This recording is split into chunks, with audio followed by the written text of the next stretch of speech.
اب ایک روایت میرے نبی کی اور سنتے جاؤ، صحیح کتاب کی روایت،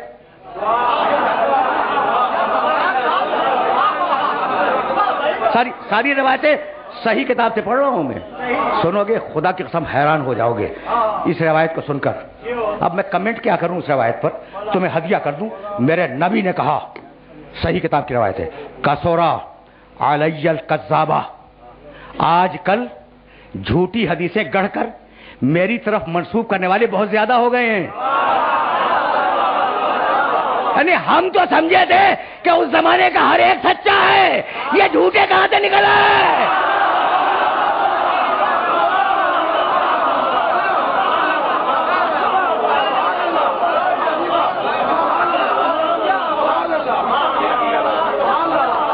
ہم تو یہی سمجھے تھے کہ زمانے رسول کے سارے رضی اللہ ہیں، متقی ہیں، پرہیزگار ہیں، رضی اللہ عنہم ہیں۔ میرا نبی کہہ رہا ہے کہ جھوٹوں کی کثرت ہو گئی ہے، کثرت ایک دو نہیں۔ دیکھو بھائی، بہت تیزی کے ساتھ گزر رہا ہوں میں۔ اچھا بھائی، تو جھوٹے ہیں کثرت کے ساتھ رسول کے زمانے میں، آج کیسے پتا چلے کہ کس نے جھوٹ روایت دی، کس نے سچ روایت دی؟ خدا کی قسم پورا دین مشکوک ہو کے رہ جاتا۔ میری اس بات کو اگر سمجھنا ہو نا تو جاؤ مدرسوں میں، جاؤ دارالعلوم، اور ان میں پوچھو کہ جناب قبلہ و کعبہ یہ علم الرجال کیا ہے؟ علم الرجال کیا ہے؟ وہ بتلائیں گے تمہیں کہ یہ راویوں کا علم ہے کہ کون سا راوی جھوٹا تھا، کون سا راوی سچا تھا۔ تو کہیں سب کو اچھا، مگر جھوٹا اور سچا ان کے نزدیک بھی ہے۔ بھائی سمجھ رہے ہو کہ کون جھوٹا ہے کون سچا ہے؟ علم الرجال۔ اور اب امام جعفر صادق علیہ السلام نے آواز دی،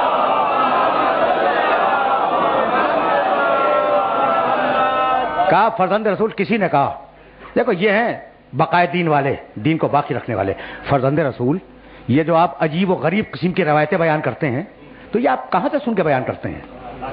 امام سے پوچھا، بھرے مجمع میں پوچھا، فرمایا حدیث و ابی، حدیث و ابی حدیث و جدی، حدیث و جدی حدیث الحسین، حدیث الحسین حدیث الحسن، حدیث الحسن حدیث علی، حدیث علی عن رسول اللہ عن جبرائیل عن اللہ عن القلم عن اللہ۔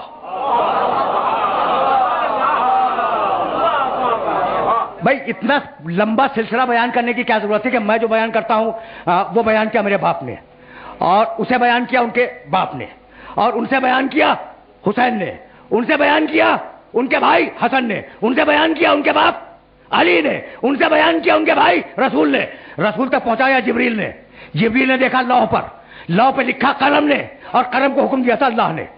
بھئی یہ بتلانے کی ضرورت کیا تھی؟ تو یہی بتلانا تھا کہ جہاں سے رسول آیا ہے یہ حدیثیں بھی وہی سے آئی ہیں۔ سننا،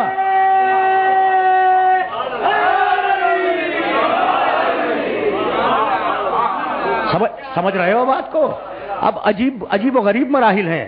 اب تو میں آیا ہوں بقائے دین کے مرحلے پر، اور یہ ساری وہ باتیں جو تاریخ نے محفوظ کی ہیں۔ کیا وہ روایت بھول گئے کہ جب امام علی ابن موسیٰ رضا علیہ السلام کی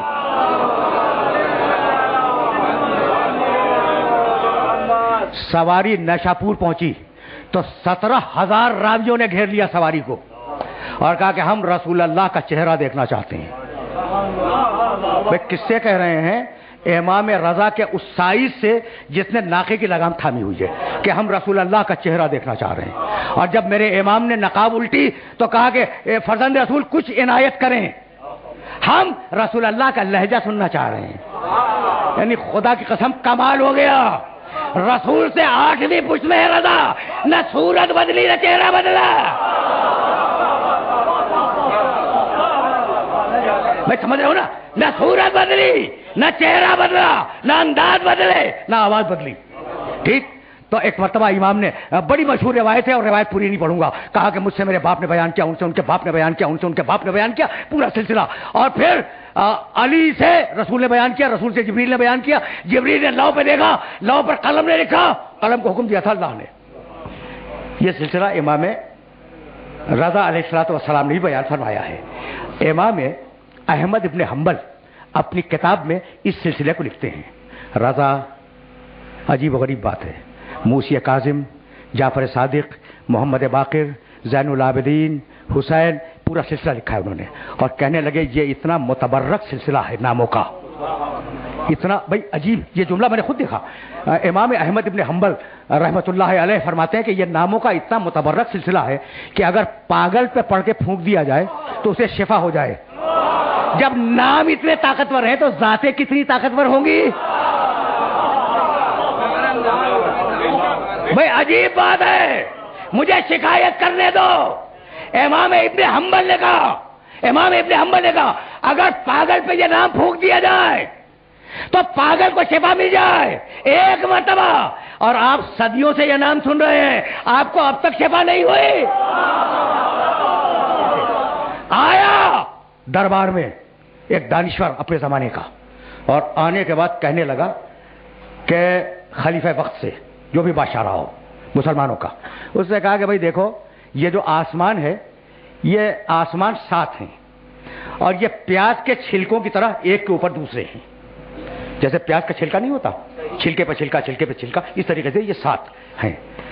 تو خلیفہ نے کہا کہ میں چاہتا ہوں کہ معراج کے سلسلے میں، سننا بھائی، میں چاہتا ہوں کہ معراج کے سلسلے میں علماء سے پوچھوں کہ جب رسول گئے معراج میں تو آسمان پھٹا کیسے پھر جڑا کیسے.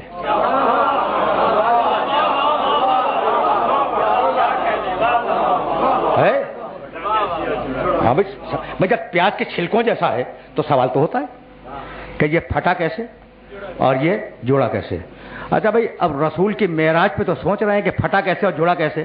جب آدم اتر رہے تھے تو کسی نے نہیں سوچا کہ پھٹا کیسے جوڑا کیسے.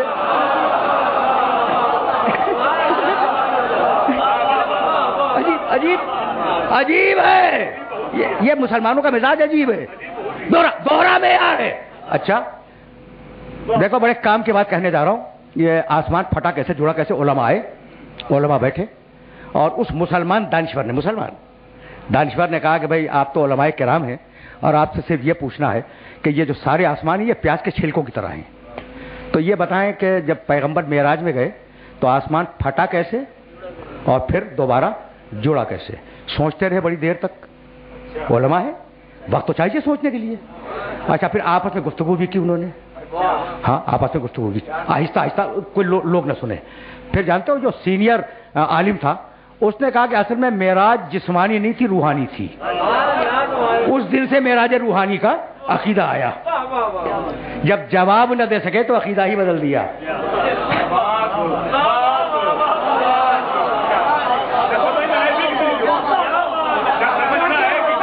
جب جواب نہ دے سکے تو عقیدہ ہی بدل دیا.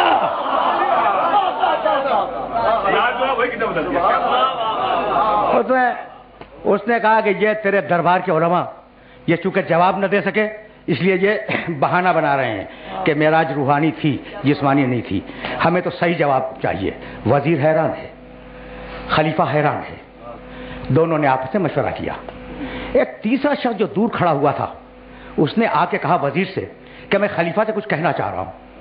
میں کیا کہنا چاہ رہا ہے؟ کہا کہ میں اس سے کہوں گا براہ راست. کہا آجا. قریب آیا. کہا کہ امیر گھبرانے کی ضرورت نہیں ہے، ابھی ہے نسل محمد کا ایک امام زندہ ہے.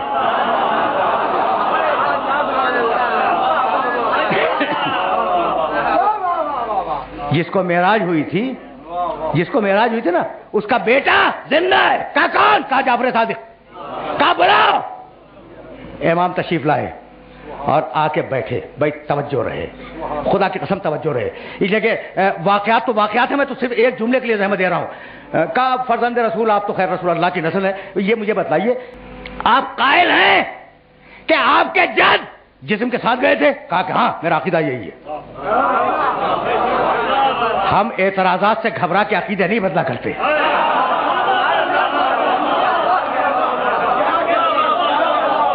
عقیدہ یہی ہے. اچھا عقیدہ یہی ہے تو کہا فرزند رسول اب آپ یہ بتلائیے کہ جب پیغمبر جسم کے ساتھ معراج میں گئے تو یہ آسمان پھٹا کیسے اور آسمان جڑا کیسے؟ سوچا نہیں میرے امام نے. کہا کہ یہ بتلا کہ تو نے کشتی پہ سفر کیا ہے؟ کہا کہ فرزند رسول بہت کیا ہے. کہا کہ جب کشتی چلتی ہے تو آگے آگے پانی پھٹتا ہے، پیچھے پیچھے پانی جڑتا ہے، پھٹا کیسے جڑا کیسے؟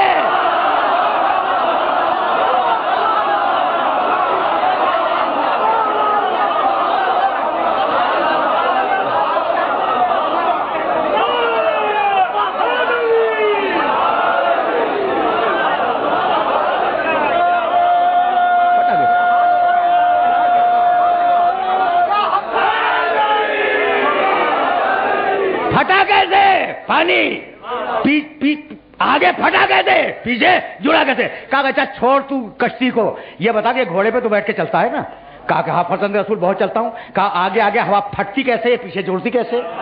تو یہ جواب وہی دے سکتا ہے جو آسمانوں کی خلقت کا گواہ ہو۔